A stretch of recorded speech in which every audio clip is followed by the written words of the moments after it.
Freedom fighter इस सीवान की धरती से हुए और सीवान की धरती अनोखी धरती है। जो कालखंड सीवान ने झेला है और आगे आज झेल रहा है, तो कहीं ना कहीं दंश के रूप में सीवान की जनता ने मजबूरी में किसी को लिया। जनता का बीच का हो और जनता की समस्या को सुनने वाला भी जिलों में मेरा जाना होता है, लेकिन मैं सीवान का मेरा जन्म स्थान है। सीवान में कर्म जाए सीवान के विकास के लिए, तो आप 1990 या 95 से लेकर के जो स्थिति रही सीवान में, एक समय था सीवान का विकास हुआ है उस समय 90 से 98 से लेकर के, क्योंकि मुझे ध्यान है 1998 का लोकसभा चुनाव, क्योंकि उस समय मैं मैट्रिक में पढ़ता था, तो उस समय ध्यान में है। और उस समय से लेकर के कॉलेज लाइफ तक सीवान में कुछ नहीं था, तो एक व्यक्ति ने कुछ किया। और नाम बताइए। नहीं, नाम अगर कहा जाए तो शहाबुद्दीन यहाँ के सांसद थे और उन्होंने सीवान के लिए कुछ किया, जो सोचा उन्होंने, जो किया अपने स्तर से किया।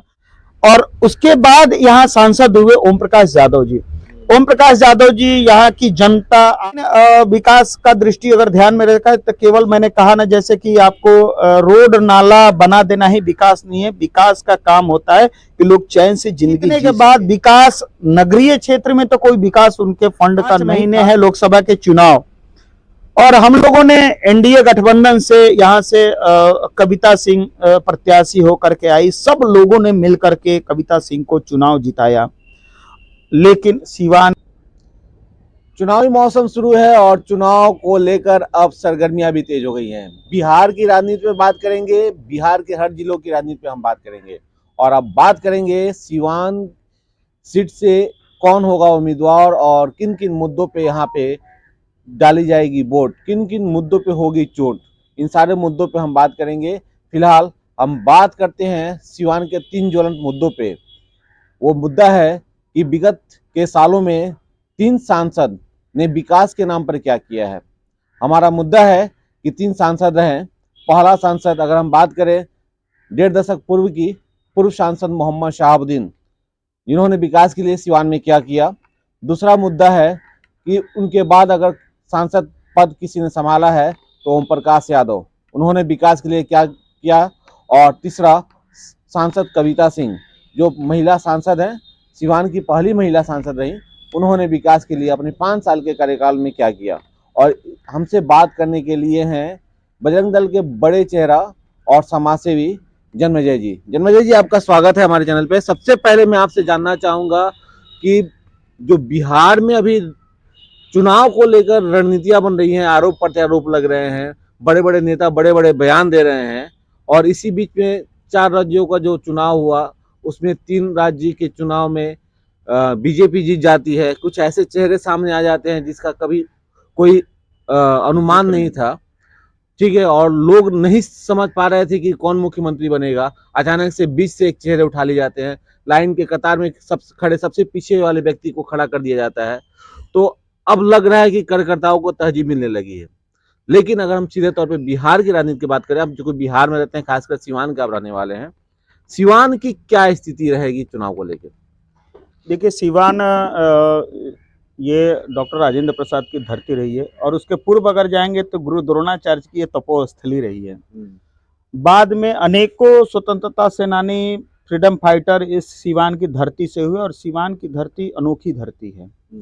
अगर रही राजनीतिक परिदृश्य के अनुसार अगर बातचीत की जाए, तो जो कालखंड सीवान ने झेला है और आगे आज झेल रहा है, तो कहीं ना कहीं दंश के रूप में सीवान की जनता ने मजबूरी में किसी को लिया, किसी को किसी भय के कारण लिया। तो आज वो स्थिति नहीं है कि आज किसी माने खुशहाल के तरह कोई अपना प्रतिनिधि चुन सके। ऐसा कोई प्रतिनिधि अभी तक सीवान में नहीं आया।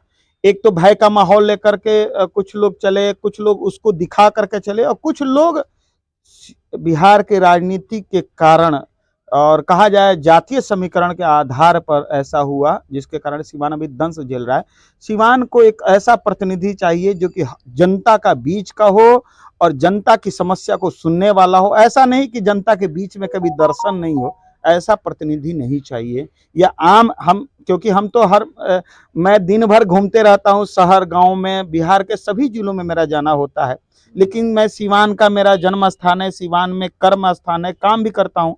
और सामाजिक स्तर पर भी काम करता हूँ, धार्मिक स्तर पर भी काम करता हूँ। अनेक राजनीतिक दल के लोगों से मेरा जुड़ाव संबंध है व्यक्तिगत यहाँ सिवान होने के कारण। देखिए, तो आपने इन्होंने जो बात कही है, ये बात सीधे तौर पे ये कह सकते हैं कि विगत 2 दशकों में जो भी सांसद यहाँ हुए हैं, उन सांसदों में दिल से कोई किसी ने सांसद नहीं माना है, किसी जनता ने सांसद नहीं माना है, इसलिए कि कहीं डर का माहौल रहा तो कहीं कोई व्यक्ति मिलता ही नहीं है, और कहीं ऐसी बात रही कि वहाँ उनके आसपास के लोग ही उनको छापे रहते हैं। तो ये सारी चीजें सामने आ रही है।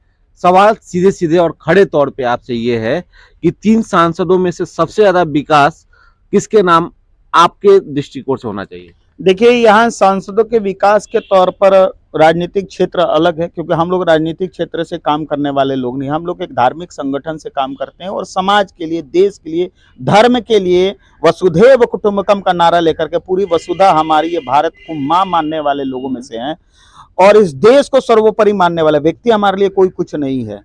अगर कहा जाए सिवान के विकास के लिए तो आप 1990 या 95 से लेकर के जो स्थिति रही सिवान में, एक समय था सिवान का विकास हुआ है उस समय 90 से 98 से लेकर के, क्योंकि मुझे ध्यान है 1998 का लोकसभा चुनाव, क्योंकि उस समय मैं मैट्रिक में पढ़ता था, तो उस समय ध्यान में है। और उस समय से लेकर के कॉलेज लाइफ तक सिवान में कुछ नहीं था, तो एक व्यक्ति ने कुछ किया। और नहीं, नाम बताइए। नहीं, नाम अगर कहा जाए तो शहाबुद्दीन यहाँ के सांसद थे और उन्होंने सिवान के लिए कुछ किया, जो सोचा उन्होंने, जो किया अपने स्तर से किया। उसके बाद क्योंकि एक विकास के साये के आधार पर एक आतंक का भी साया था, उसको झुटलाया नहीं जा सकता, वो हम नहीं कोई भी हो, आतंक के साये में हम लोग भी जिए और पूरा सिवान भी जिया। लेकिन कुछ कारणों से, कुछ लोगों के कारण ये आतंक चला, लेकिन विकास उस समय हुआ था, ऐसा नहीं था कि नहीं था। कुछ क्षेत्रों में विकास हुआ, अगर पूरे सिवान का विकास किया जाए तो वो विषय नहीं था। कुछ क्षेत्र, यहाँ स्टेडियम मिला, यहाँ इंजीनियरिंग कॉलेज मिला, यहाँ मेडिकल कॉलेज मिला, ऐसे कुछ जो चीजें जो जनता की मूलभूत चीजें थी वो चीज मिला। और बाकी क्योंकि केवल विकास से ही हर चीज संभव नहीं है। और उसके बाद यहाँ सांसद हुए ओम प्रकाश यादव जी। ओम प्रकाश यादव जी यहाँ सिवान के सांसद बने और यहाँ के आतंक के कारण लोगों ने उनको निर्दलीय चुनाव जीता। आप सब लोगों ने देखा होगा उस समय कि एक मुहिम था कि एक आतंक को समाप्त करके एक ऐसे व्यक्ति को सिवान अमन चैन शांति से रहे, व्यवसाय कर सके, विद्यार्थी पढ़ाई कर सके, कोई टाइम से घर आए और टाइम से चला जाए, वो उस समय था ऐसा।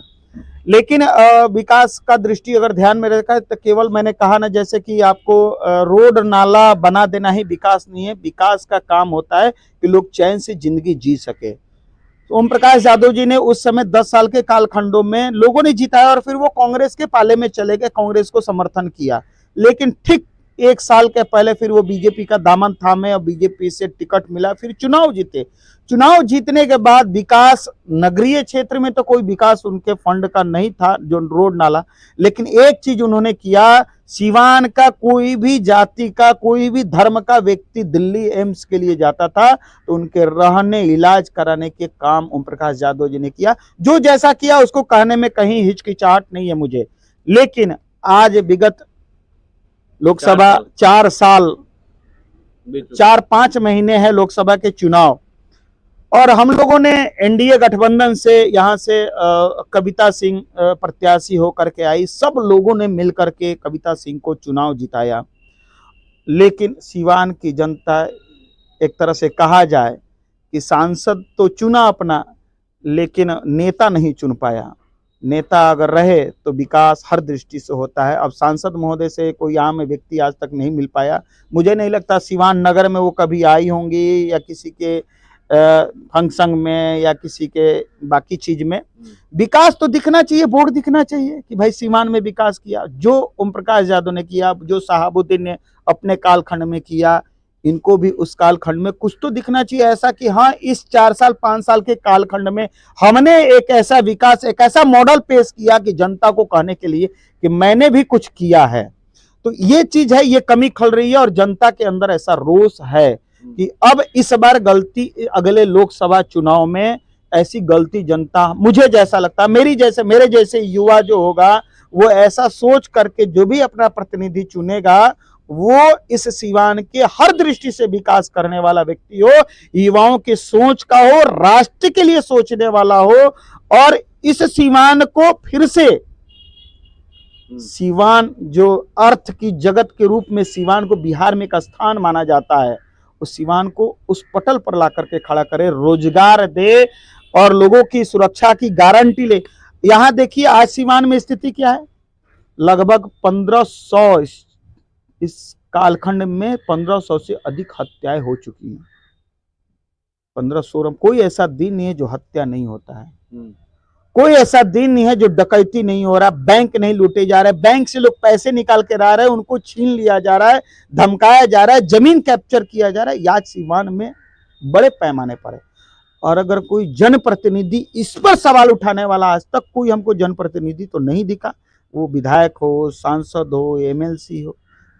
चुनाव जीतना और राजनीति करना दोनों एक अलग पहलू है। एक अच्छा संगठन करता, एक अच्छा व्यक्ति चुनाव हो सकता है कि नहीं जीत सके, लेकिन एक आम व्यक्ति चुनाव जीतता है। आपने अभी चर्चा किया कि अभी विधानसभा के 3 राज्यों में चुनाव हुए, सब लोगों ने मीडिया ने भी कहा यहाँ ये हारेगा वो जीतेगा, जो अपना थीम दिया लोगों ने। लेकिन उसके बावजूद भी आज अनेकों बड़े बड़े लीडर भारतीय जनता पार्टी के अंदर नाम मुख्यमंत्री के लिए आ रहा था और एक नीचे तबके का व्यक्ति को उठा करके नीचे वाले पौधान पर व्यक्ति जो खड़ा है उसको ला करके उस राज्य का मुखिया बना दिया जाता है, मुख्यमंत्री बना दिया जाता है। तो कहीं ना कहीं दूसरे राजनीतिक दल के व्यक्ति को भारतीय जनता पार्टी के लोगों से ये चीजें सीखनी चाहिए। रणनीति, चुनाव की रणनीति कैसी होनी चाहिए, तो मैनेजमेंट जो है वो भारतीय जनता पार्टी के लोगों से सीखना चाहिए।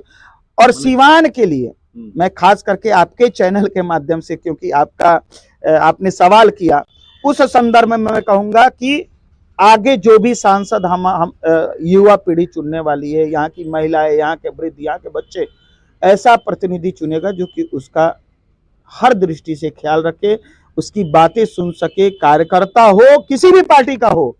मैं कोई राजनीतिक दल से व्यक्ति नहीं, आपने राजनीतिक दल के व्यक्ति के नाते तो हमको बुलाया नहीं है। इस दृष्टि को ध्यान में रख करके ऐसा प्रतिनिधि हो जो कि सीवान की जनता के बारे में, सीवान के विकास के बारे में, सीवान के अमन चैन के बारे में वो विचार कर सके कि 12 बजे रात को अगर कोई व्यक्ति, आम नागरिक, कार्यकर्ता छोड़ दिए, आम नागरिक जाकर के मिल सके, अपनी व्यथा कथा के रूप में कहे और उसकी सुनी जाए, ऐसा व्यक्ति चाहिए। व्यथा कथा के रूप में कहे, यानी समय दे। किसी भी जनप्रतिनिधि अगर जाता है कोई आम जनता तो कम से कम उसकी बातों को सुन ले, उसकी व्यथा जो है वो कथा के रूप में सुन ले, थोड़ा समय दे। और दूसरा ये इन्होंने कहा कि इस बार वैसे लोग चाहिए जो विकास भी करे और जो व्यवस्था है, कुव्यवस्था है, उस पर भी लगाम लगाए।